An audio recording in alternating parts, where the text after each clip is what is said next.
Hello, I'm back with another TV Musing episode. I don't know about that title, but it's the only thing I can come up with off the top of my head.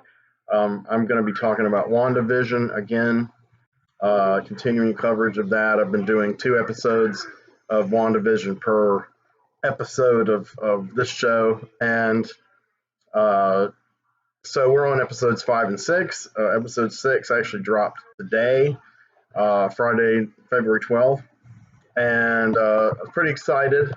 Some major kind of revelations happened in 5, and some big developments, and then 6 carries it to another kind of level while still leaving us kind of wondering about a lot of things. So, in episode 5, basically they're in this 80s reality. As far as, I don't mean a reality show, I was about to say that, but the 80s television sitcoms is the look and vibe. So in that one, their babies are there, but they're quickly aged to like age 5 or 6, and um, these kids are really. I mean, the pregnancy lasted like 2 days, um, so they are, cracking jokes, silly stuff, but some things start to appear weird to Vision. Their neighbor Agnes kind of slips out of character for a time, and he keeps asking Wanda for answers, and she's just not going to give them to him. She always kind of brushes him off, and she's very kind of patronizing and annoying, actually. Oh, don't worry about that, honey. Um, but then finally, outside reality, the MCU world, Sword, the bizarre organization that's tackling this. They have a whole militaristic operation set up outside of the field, which around the town, which they call the Hex. I want to say real quick that the field, the Hex, it's very reminiscent of the Shimmer in the movie Annihilation by Alex Garland. And it becomes even more so that way in episode 6. So I don't know if that's homage, inspiration, just kind of a riff. I mean, I wouldn't call it a riff off per se, but it's one way of doing, visually representing the town. And this one is all kind of red as opposed to rainbow colors like in Annihilation. I have the show on right now, so I'm going to turn it down a tiny bit. Um, so, yes, episode 5. They throw in another drone, and this drone has a warhead in it. And the lovable Sword leader, Tyler Hayward, who we're starting to see increasingly as kind of a right-wing military, knee-jerk, trigger-happy prick. He's kind of like from the George W. Bush era of everybody's a terrorist and shoot first. He doesn't tell anyone there's a war. He doesn't tell the little crew that is working on this, Monica Rambeau and Darcy Lewis and Jimmy Woo, sorry. He doesn't bother to tell them that it's armed with a real warhead. So next thing you know, Wanda actually walks out of I was going to say the Shimmer, but out of the Hex, and she's sporting her traditional look, with MCU look. She's got like the long burgundy trench coat and the boots and the leather kind of pants and the bustier thing here, and her hair's kind of straight and long. She looks incredible. So I love that outfit because it's kind of a good extrapolation on her comics outfit, sans the headpiece. And we'll talk more about her comics costume shortly.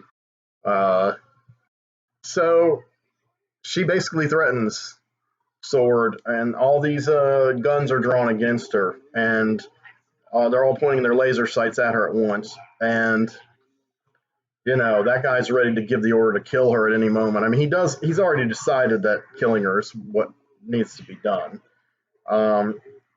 He's like he can't be reasoned with. I mean, they're still trying to reason with him. Monica and to a lesser extent Jimmy and Darcy. He's kind of what's the word? He's tolerating them for now. So she spins the weapons around, and they all begin pointing at Hayward at once, which I thought was awesome. And she warns them basically, stay the fuck out. I have what I want. This is, they're like, what do you want, Wanda? What's your objective, basically? She's like, I have what I want. She doesn't say this in these words. She's like, and by the way, she has her accent back outside of the text. She's like, basically, don't fuck with me. I've got this. This is my thing. You're not getting in. And if you do try, I'm going to basically destroy you. And I don't know, that scene I really liked a lot. I mean, I know that Wanda's like manipulating people here and doing these crazy things that aren't, definitely everyone's civil rights in Westview is being violated. But I've read enough of the comics and seen what she's been through in the movies that I kind of theorized in the beginning what why she was doing this. And I guess I was correct. Well, I was correct, but it's not completely confirmed until partially this episode, and then definitely in episode 6. So after that, Sword has to back off, and Vision is still suspicious of Wanda within the sitcom, that she's lying to him or manipulating him, not telling him something because he'd been at work, and somehow he had gotten a transmission that Darcy had sent, and he received it on a DOS computer, and it basically is like a top secret like Sword objectives, which to do with Wanda Maximoff and the field and everything, energy field. So he's starting to kind of wake up. And then this weird things happens. Maybe someone can explain this to me because I didn't quite understand it. He sends like an electrical spark or impulse into his coworker Norm's brain, and Norm suddenly snaps back to his previous self. I don't remember the real name of the actor that Wanda plucked out of MCU reality to play Norm, though they do say it in one episode. He's a young Indian guy, and the guy remembers, and he's like in pain and anguish, and he's freaking out, and so Vision, shuts it off again. So now he really knows these people are here against their will, but I'm not really sure how Vision did it. It was very convenient to the story. In the show, Vision's got all his comic book powers. He's got he can fly. He's got basically alter his density. He can become light as air and fly. He can pass through solid objects, and he increase in his density, and he's superhumanly strong and durable. They built him to last, but unfortunately, Thanos. But he also has exhibited super speed, which I don't know if originally that was within Wanda's idea to kind of just throw that in on him as a reminiscence of her twin brother Pietro. Not really clear on that, but it puzzled me. And then this new little zap power, I'm not sure if he's sending some electrical current because he's I don't know, an android, and it's kind of strange. I don't think there's any real explanation given yet. And I kind of doubt there will be. But anyway, that's a minor quibble, but it did make me go, what's going on? So finally, he confronts Wanda, and they begin to, as the credits are rolling on the episode of their 80s sitcom, and they are, looks like they're about to fight. They levitate, and they're at opposite sides, and it looks like, they're going to go at it. And he tells her to stop lying to him. He can resist her will, whereas no one else can. And there's probably a lot of reasons for this. We'll get into them later, just my theories, but I don't like to give a lot of theories because a lot of theories that I see in fandom are derived from things that are just completely pulled out of the air, like what a person wants to see rather than what is a logical extrapolation based on the evidence, i.e. what is filmed and what is shown to us. The clues are in these shows if the shows are well written and well done. you don't need to make up clues or go like, well, if I wrote a fan fiction, and this is a big complaint of mine, I've mentioned it many times before, and those websites, the fan bro sites do it. People do it in conversation, and I've noticed that the little bit I've read about WandaVision, there's not quite as much of that as some shows, but it is there. My friend Tim Tolbert, you can hear the clapping, uh, invited me to a Facebook group that was basically memes from WandaVision, and it was amusing, but the discourse on it starts going all off on these tangents. I think Mephisto is going to come and fight Wanda, and I think this guy really is this guy, and this is what's really happening.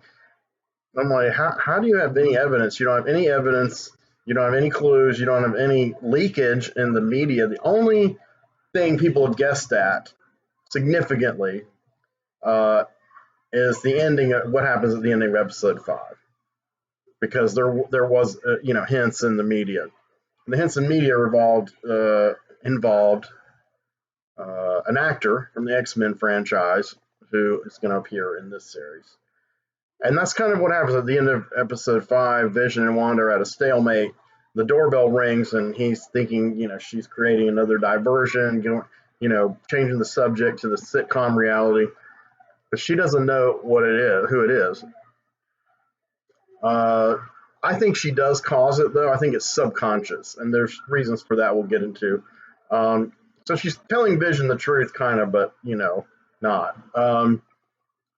Well, anyway, when they open the door, it's Pietro Maximoff, her twin brother, and he's alive again. And in this instance, he's not played by the Aaron Taylor Johnson guy who played him in Age of Ultron. Played by Evan Peters, who plays the analogous character Peter Maximoff / Quicksilver in the last 3 mainline X-Men films: Days of Future Past, The Dreadful Apocalypse, and the almost as dreadful Dark Phoenix. So he's one of the best things about those movies, definitely. Him and Wolverine. That might be pushing to go further than that, but in those movies, he's kind of revealed to be the child of Magneto, as the twins were known for many years in the Marvel comics. I understand in recent years they've completely fucked up their continuity. I mean, they've had 3 sets of parents as of me collecting Marvel, reading Marvel, which ended in 2005. So they've had to now have a 4th explanation, or they've defaulted to one of the other explanations. I'm not really sure about her being the child of these gypsies. That was the 2nd explanation. The first was that Pietro and Wanda were the children of these Golden Age Marvel superheroes called the Wizard and Miss America, and they had been irradiated. Well, Wizard had been irradiated trying to stop some kind of radiation leak, and so mutants were born, and that he was told Miss America died in childbirth. And what we find for real is that he does have a mutant son, the Wizard, Robert Frank, and which, by the way, is the name of one of my favorite characters on General Hospital, Franco, Robert James Frank, played by the great Roger Howarth. Weird coincidence. So Robert Frank, I believe that's his name, Robert Frank, the damn Wizard. Everyone makes fun of his name and his yellow costume. But he was a solid character. He had a cool helmet. He was a member of the Liberty Legion during World War II. He takes on the role of father to Wanda in that era of Avengers comics, and she believes he's her father. But we gradually see that this gypsy guy knows about them, and that because they have some memories of being in I forgot what country it's called in the comics. I want to say Transia, but I might be wrong. And of course, in the movies, it's Sokovia.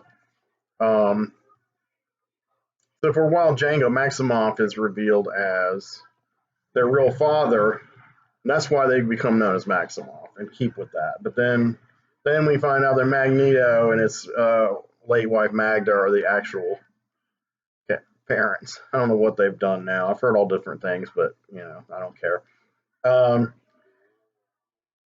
So that's a long way of explaining this, but basically Quicksilver's back, and so that's kind of a probably the most interesting cliffhanger they've used so far. So episode six.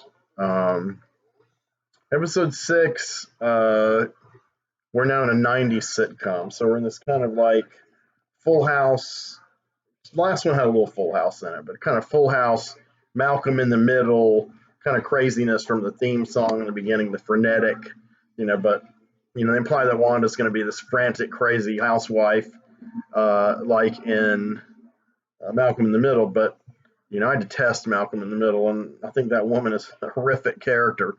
I guess she's a great actress because I hope she's nothing like that person. One of my least favorite characters in TV. Um, so turns out Wanda's not really this crazy harping mom, but the boys have aged again, and so now they're probably about 10 or 11. I would say around that age, roughly. And it's Halloween in Westview.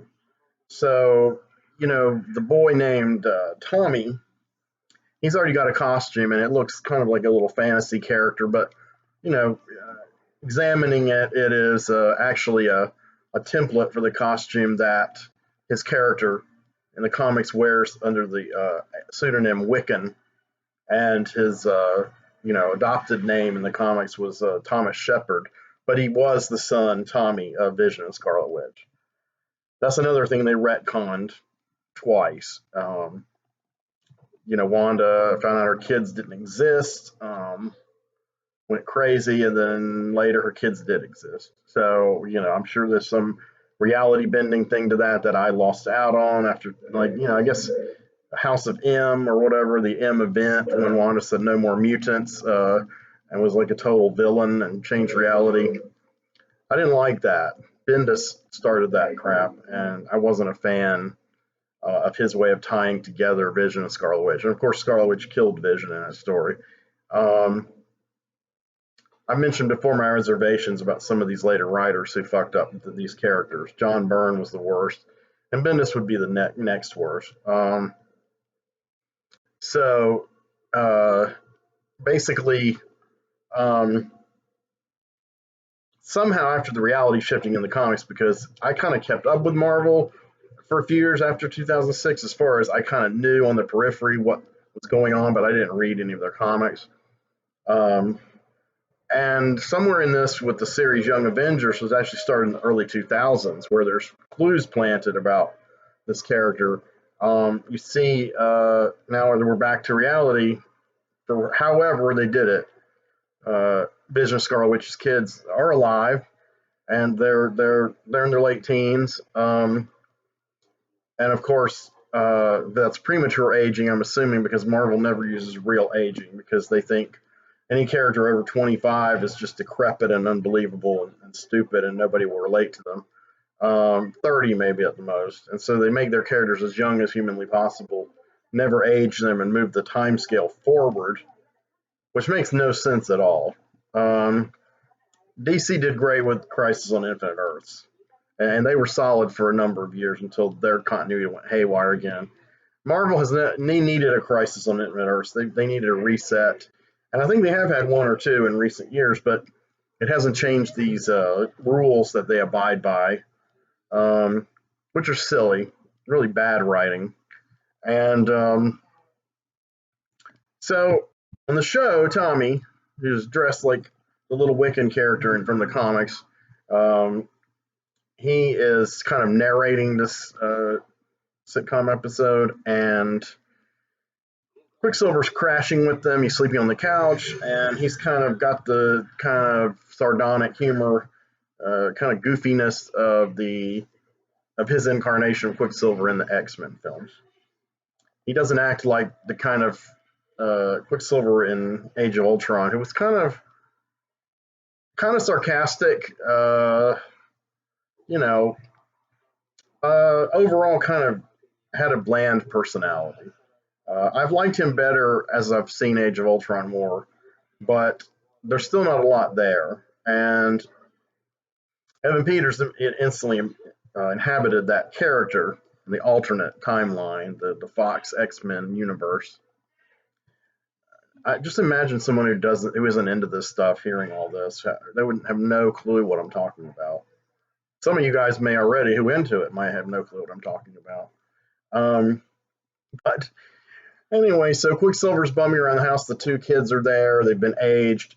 And Scarlet Witch comes down with her costume outfit, Halloween costume, which is basically her most iconic costume from the comics, where she's got a red tiara and a red low cut kind of thing, um, and sleeveless with gloves, and then she's got like pink tights and red boots, and the cape, and the cape is kind of tied on and looks goofy. But other than that, her outfit, even though it's not of the same uh, materials or look that are in the Marvel MCU with the MCU characters, she still looks great because it highlights her figure and her cleavage. So she looks really awesome, and that's how Wanda was in the comics for many years. Um, Even the headpiece is pretty good. It's not totally cheesy. But she could make her costume, obviously, out of thin air because she's got this power we've seen. Then we see Vision's costume, and his costume is they all think it's ridiculous, but it's a riff on his classic look. Again, he's changed looks somewhat. His head has always kind of looked the same, but and he's had a cape, but he's kind of his colors have changed and the diamond symbols moved around. He's always generally had the red, green, yellow colors, which he has in the MCU, but they're very muted. Um, so he's wearing this gaudy kind of costume, and this is kind of also a throwback to one of the one of the issues of the Vision Scarlet Witch miniseries from the 80s. In 1982, I believe, they did the first one. Bill Mantlo wrote the 4 issues. And it's notable for issue 4 being the one. Well, issue 3 they kill off the Wizard, who I've been talking about earlier, I believe, and number 4 issue 4 they reveal Magneto's the father. They all confront each other for the first time. I don't remember what happens in issue 2. Issue 1 though is a Halloween themed thing. They've moved to the suburbs. They're in the Halloween, they're having Halloween, and they end up battling kind of a demon who's named Samhain, which most people would pronounce Samhain. But yeah, I know it's a Danzig band. Um, that's around the time they first lived in the suburbs, and that's also where they live when they're briefly in the Defenders, which came out around the same time. And I was kind of hoping they were going to stay in the Defenders, but it didn't work out. But anyway, once you're in the Defenders, you're a Defender, so it doesn't really matter anyway. So anyway, this is an homage to the Halloween setting of that, just like the glamour and illusion thing in the earlier episode was a homage to a particular part from the second miniseries, the Steve Englehart penned series from 1986. So again, we're adapting little bits and pieces and rearranging them, kind of like she's doing with reality. She really looks great in that Halloween costume, by the way. I have it running kind of on the side here just to kind of give me some reminders. But yeah, so the whole deal is they're going to go out trick or treating, but Vision says he's going to do a community watch. And I guess that's part of their reality. And she learns through that other neighbor of theirs, I already forgot his name, George or something like that, I can't remember. But Vision isn't on the watch, and it's a little while before she follows up on this, but it's a crucial thing that happens, just as crucial as Wanda coming out of the hex. So in the interim, Wanda and Quicksilver, Pietro is wearing a riff on his comic book Quicksilver outfit also, with blue with a white lightning bolt and the kind of Wolverine-ish hair, kind of like Damon Hellstrom had. His is more exaggerated, kind of like Wolverine's. And he confronts her, and they begin talking, and he's become aware this isn't reality too. And she's like, she doesn't know how he's come back to life. And he's explaining the best of his knowledge he's kind of telling her why he thinks she's doing this. And, she basically comes clean that, she was depressed. She'd lost everything. She was kind of in this dark place, and she needed to create this reality, which is what I've thought all along. And, again, it has precedence in the comics in the House of M thing when she recreates reality. That was like all reality. She briefly sees a flash of Pietro with the bullet holes on him and looking like a corpse, like the Vision did. She got a flash of that a couple episodes ago. So is he dead or is he not dead? I mean, he seems aware of what's going on, and he's the first character to conclusively figure out that this is inside the hex, to conclusively figure out what Vision has been suspecting. This is an alternate reality created by Wanda. And so that whole dynamic is interesting because if she didn't make the doorbell ring when he came in, and she's not sure why his face is different, i.e., a different actor, because Darcy has a great line at the end of episode 5. They recast Pietro. So, yeah, they recast Pietro, and within the sitcom reality, they recast Pietro. And on the show, they recast Pietro. So, pretty cool stuff. But anyway, I know. Well, she doesn't really understand some of this stuff, and you think, well, how can she not understand it if she made it happen? So I'll give a theory that I did earlier that she subconsciously called out to Pietro and brought him back to life, his corpse or whatever, brought him into the field and rearranged him, and he ended up looking like Evan Peters. Or maybe she reached out to the multiverse and got, got the physiology of the X-Men character, but the memories of the Age of Ultron character. I'm not going to go any farther because that's where I started to get annoyed with people. Then maybe this happened. So it's getting kind of weird, and Vision, what he's actually been doing is scouting like the neighborhood, and he finally goes all the way to the edges of Westview, and the people there don't move. And he wonders if they're dead. I mean, they're standing up. They're like posed like mannequins. And then he actually sees the red field itself, and he tries to go into it, pass into it. I don't know if he uses his intangibility powers, or he just kind of tries to walk through it, like Monica did. But the thing is, as he's getting through it, it's tearing him apart. He's in a lot of pain. At first, you're not really sure. And quick side note, by this time, Mr. Megalomania, Tyler Hayward, has had a fallout with Monica Rambeau and Jimmy and Darcy, and pretty much said, get the hell out of my base. Because Monica's basically called him on his bullshit, that he has some kind of grievance here with the superpowered people. And we learn another little tidbit. We learned that he made it through the snap in Avengers Infinity War. So he lived on Earth in the 5 years. However, we already know Monica did it, that she was, snapped away and came back. So from what he says, Jimmy Woo and Darcy also were snapped away and came back. And so he's basically I'm assuming Darcy was. He doesn't conclusively say that, but I think he seems to indicate that Jimmy was. So, he's like, some of us were left behind keeping the lights on, and Monica basically tells him, he's a coward, using the snap as something reason to justify his actions. So he boots them out, and when Vision starts coming through the field, Darcy runs through and tries to help Vision. She's like, somebody help him, and they're not helping him. They're just kind of watching him. They don't care less if he's dying or whatever's happening to him. And she gets swept. Well, he finally gets swept up, and he does kind of start to fall apart, not completely, but he becomes inert. The thing washes over him and then over Darcy, and we don't see in this episode how she ends up in the thing. And then it washes over some of the soldiers and the vehicles and makes them like a carnival in Westview reality, and some of them are clowns. Go figure.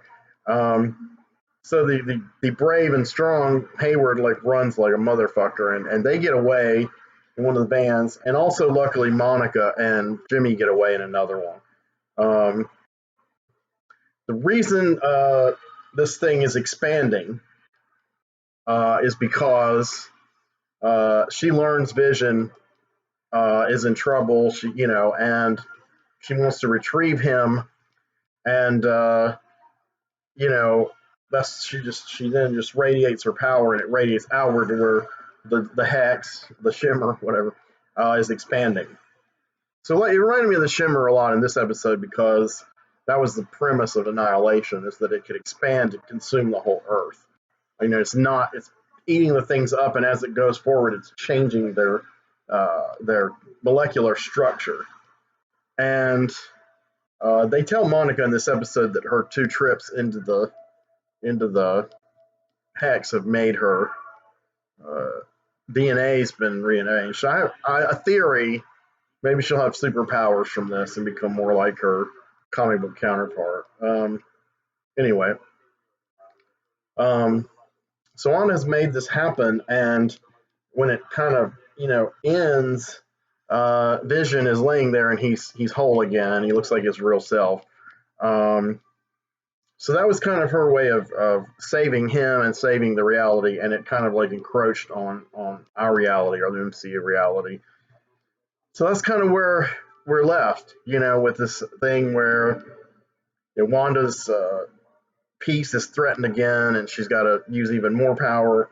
And Quicksilver's back, and he knows the score pretty much. And Vision knows it too. And can Vision survive outside of the shimmer? The hex. Can Pietro exist outside of the hex? I would guess Vision can, and he can't.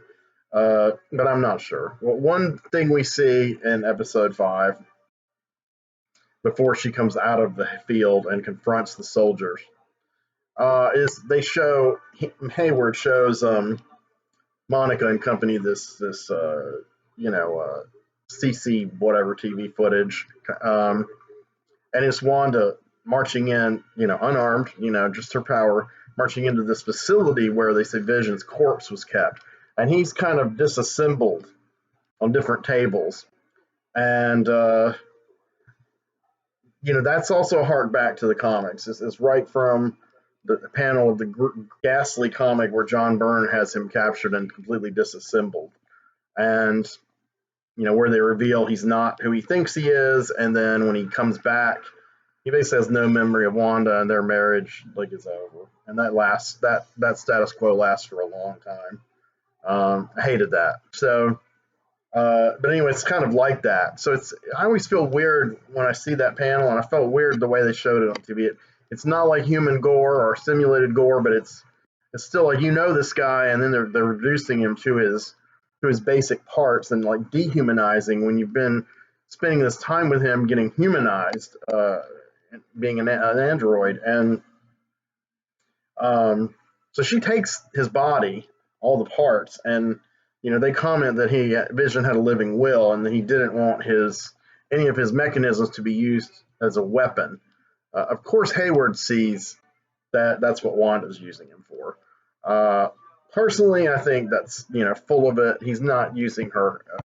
She's not using Vision as a weapon against anyone in the outside world. She's using him to bring back her lover and to live the life she wished they had the events of Infinity War been different. So that's kind of where we're at now. Who knows what Darcy's going to look like inside of the thing. I don't know if the next episode will try to do a 2000s sitcom, but I think it's probably barreled out. Again, this is a theory. I could be totally wrong. So I don't mean to be a hypocrite and throw some guesses out there. This is more like think about it. Not I don't believe this is true or should happen, which is a mistake a lot of fandom writers make. They're like, this is what should happen.